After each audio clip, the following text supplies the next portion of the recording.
Hello there and welcome back to another edition of Silly Car Showdown. Today, we are taking a look at the Porsche 959 Rally Raid car. This car was requested by Classy Car 0211 and it is a pretty interesting one. While you might not associate Porsche with rallying particularly, there has been a number of historical Porsche rally cars, 911s of all vintages, but the most notorious was the 959. It was actually originally built up for Group B rallying. I believe the series folded before it ever got a chance to race in it, but this car was actually taken to the Paris to Dakar rally and did pretty well from what I remember. So yeah, a pretty interesting car, certainly.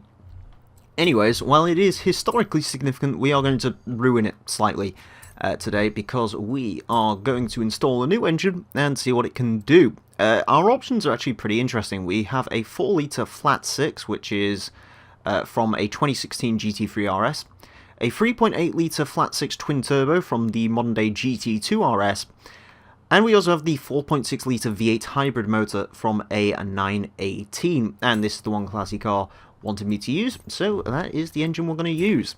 Now, that might all sound well and good. 4-wheel drive, a big engine, that's all great. Also, we can't use that because it is adjustable downforce, unfortunately, despite the fact that it looks cool. However, the 959 Rally Raid has an Achilles heel.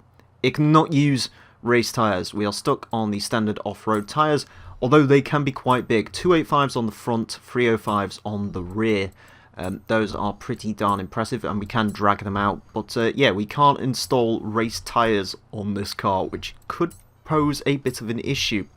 I believe the only other car which we had which couldn't run race tyres was the Unimog. Oh, the Unimog and the Peel.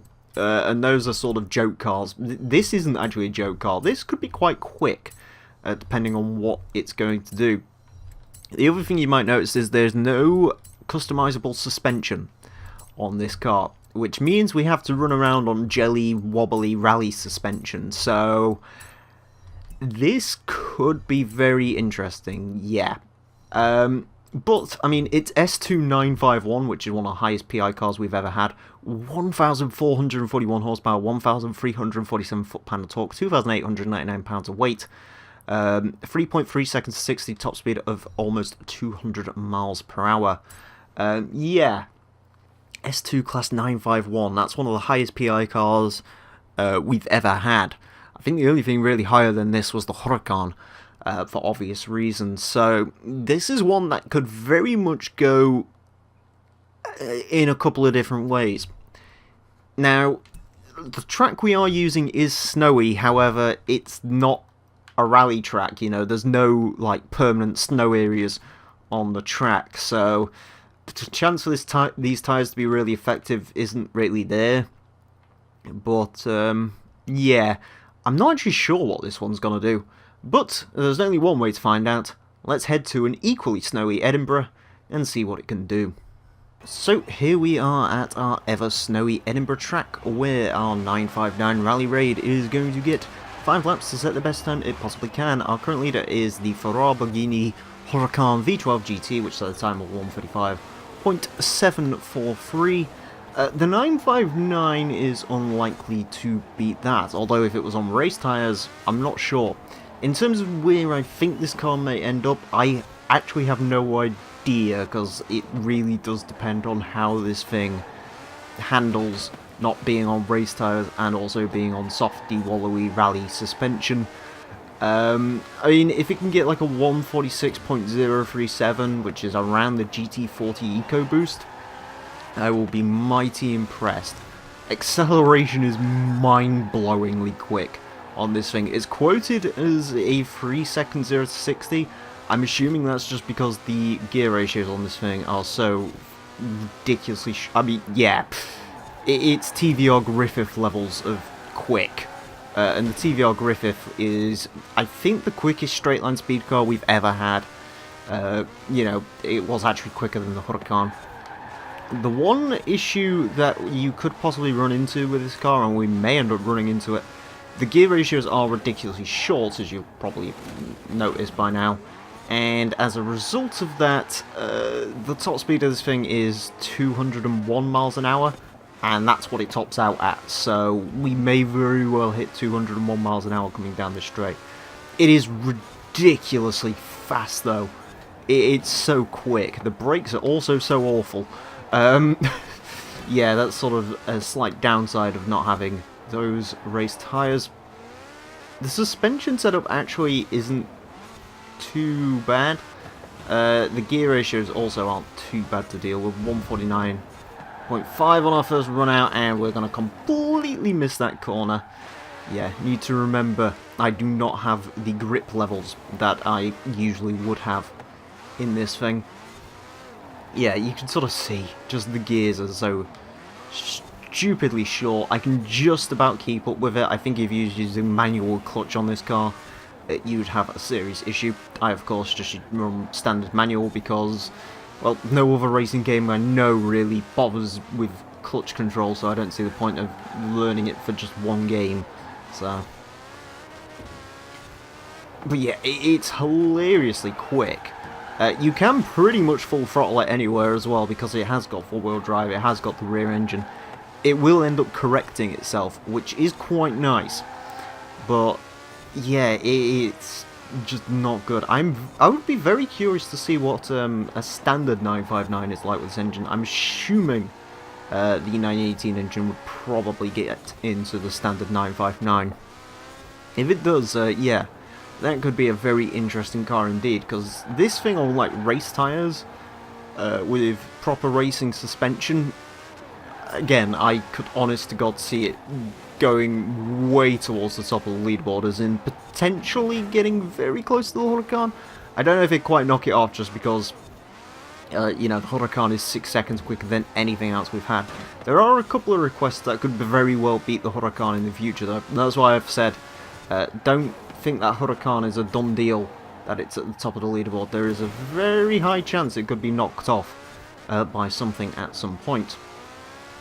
I don't think this 959 is going to be the one to do it, though, just because, again, it's just limited in what it can do, which is a bit unfortunate, because other than the tyres, it's pretty good. Even, you know, if it didn't have modifiable suspension, and it was just, you know, these, if it was on race tyres with this suspension, I think it could be quite good. A few issues with the bumps there. The one thing you'd expect the sort of suspension to be able to deal with, because it's a rally car, bumps, it apparently has issues with. Who'd have thunk it? But yeah, it is rather understeery.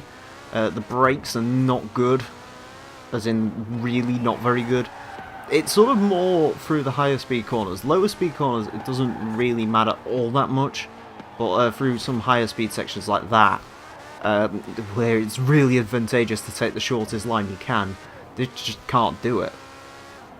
It's like here, the straight line speed's great and all, but I have to literally brake at the bins, otherwise it's just gonna go wide. Yeah, it's a bit of an unfortunate one, the 959, really, because again, as I said, race tyres, race suspension, this thing could be absolutely jaw-dropping. And when I first saw it requested, I was like, yeah, this could be a very quick car indeed, but as I sort of looked into it, realised it can't do race tyres, can't do...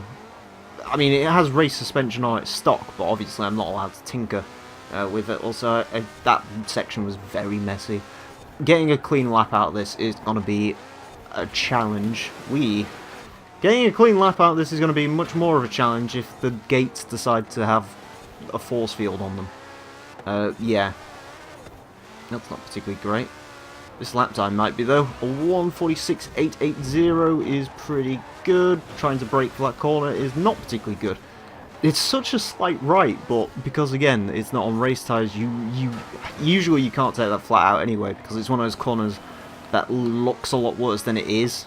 Or looks a lot better than it is, sorry.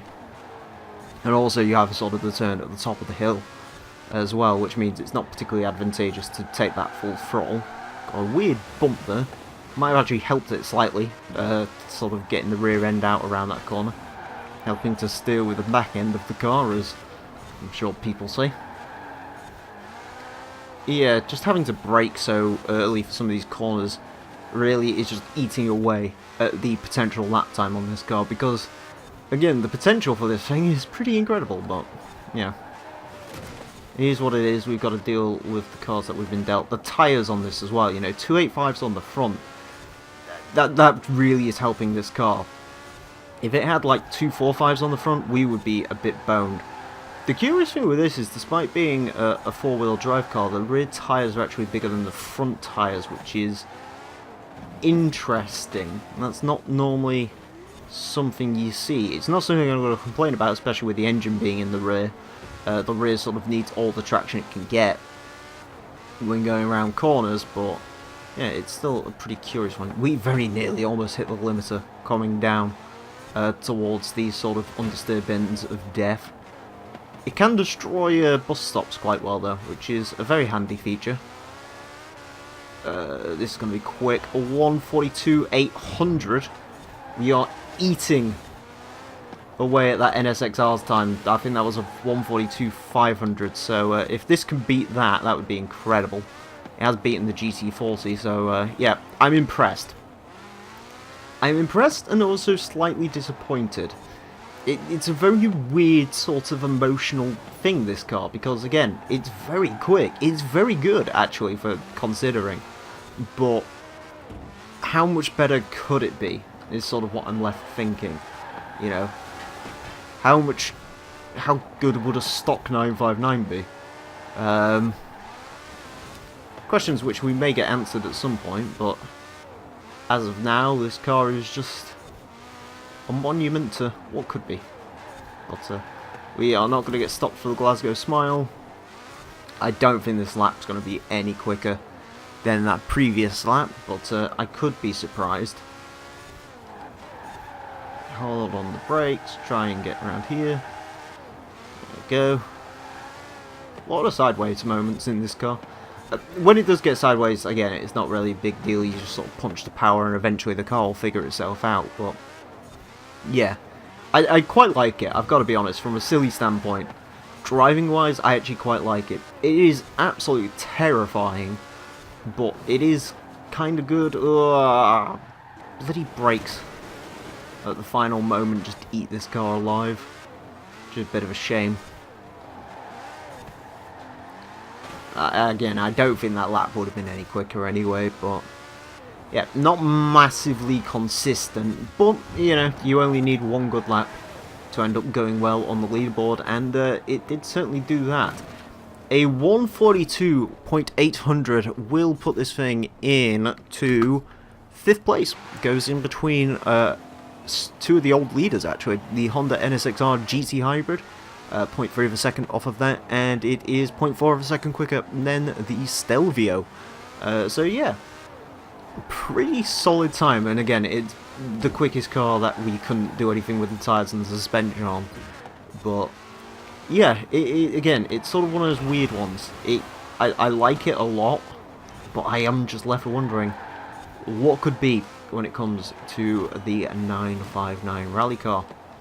Anyways, thank you all very much for watching this edition of the Silly Car Showdown. If you have cars you'd like to request for the series, you could do so down below in the comment section, on my public Discord server, or on the comment section on HG Central on this video when it gets uploaded over there. In the description is a link to all of the cars that have been requested by other people.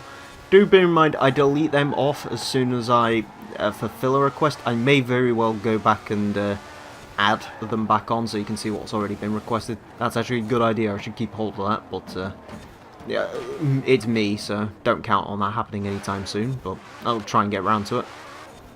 If you're watching this on HG Central and if you join, my name's Emile, there's a link to me in the description below, and that is pretty much it. So thank you all very much for watching, and until next time,